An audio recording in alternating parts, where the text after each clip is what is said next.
Hold it, Sergeant. You're not going anywhere with my client. Your client? Desiree de Mornay, attorney for the defense. Billy Joe Bob, you have the right to remain silent. If you do choose to speak, you have the right to counsel. If you waive those... He waived and we've been all through this. He confessed.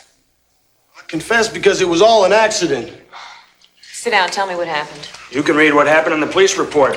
Where were you earlier? It takes me a while to get ready, okay?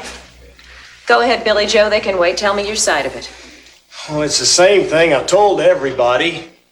I was upset because Bobby Joe went to Bakersfield to sing on this talent show. I didn't want her to go off and have a career. I wanted her to stay home and have babies and be my wife. You can understand that, can't you? Yeah, you can understand that, can't you, Miss Defense Attorney?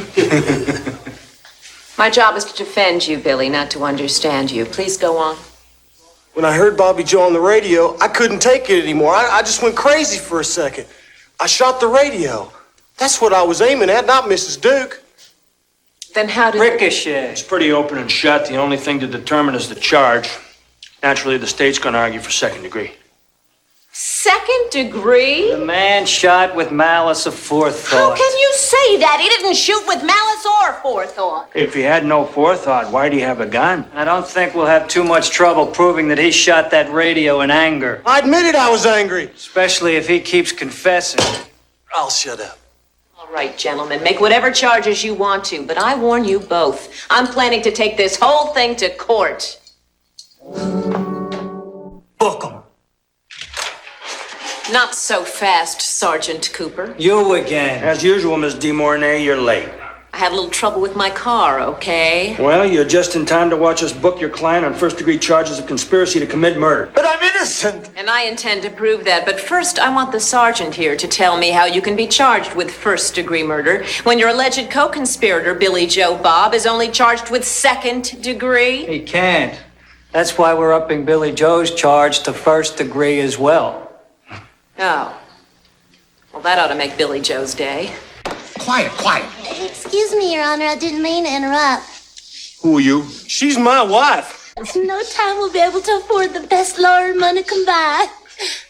Oh, no offense, Mr. Mornay. None taken.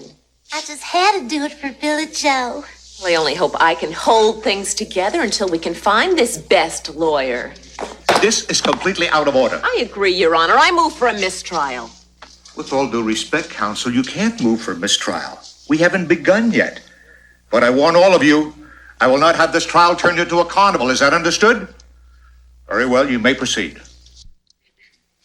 It is our contention, Your Honor, that Kevin Kensington was framed and that Billy Joe Bob, while he admits he killed Ethel Duke, did so accidentally in a jealous rage overhearing his wife singing on the radio, and that his action was in no way a conspiracy or premeditated. It was just out and out stupid.